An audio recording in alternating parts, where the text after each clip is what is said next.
the high-tech economy, engineers are well paid and, of course, in high demand. But a young woman from Elmhurst heard the call from a higher power, giving that up for a life of service. She told Morning Insider Vince Girasoli it's a choice that matches the values of her millennial generation.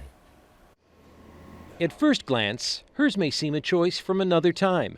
A woman in a habit, devoting her life to God. Did you ever think of yourself as old-fashioned? I've been called that before, but I don't think it's very appropriate. I like to claim I'm a hipster still. So. It was kind of the life she led before becoming a nun. Jessica Lambert studied engineering at the University of Illinois, hoping to work on projects aiding the third world. So the intention to serve God with that was there, but I did not think about being a sister as the way to serve him. She even landed a promising job in her field right out of school. It was a place that audited buildings in order to reduce their energy load. I loved the adult life, hashtag adulting, you know. I lived in my apartment, I had my own income and was able to make my choices. And I enjoyed it, but my heart was still missing something.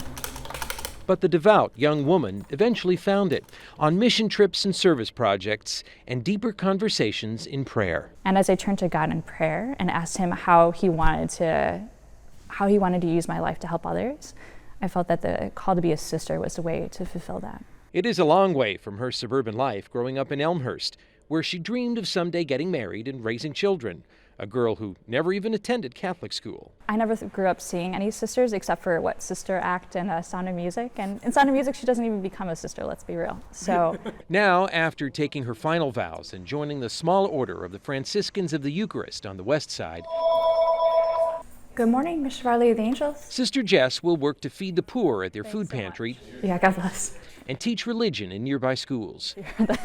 And spread the word of God's compassion.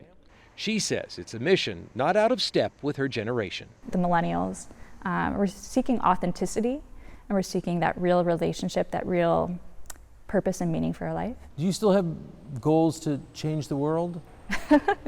Absolutely, although how that will happen, I think, has changed over time.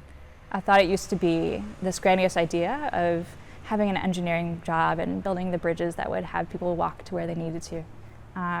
But now it's simply just answering God's call within each day to do a good deed and to love him through loving others. On the west side, Vince Girasoli, CBS 2 News. Wow, that is a really incredible story. I'm so glad we heard about it. And that's her getting her vows right there officially, and we are definitely benefiting from having her on the west side of Chicago right now, that's for sure. Well, and I mean, especially too, there's a real shortage of people who want to be going into, becoming a nun or into the priesthood. Absolutely, and that's why it's making it so hard for the Catholic schools sometimes, because in the old days they didn't have to pay all the teachers, now they do because there aren't any nuns left, so hopefully this will make it a little easier.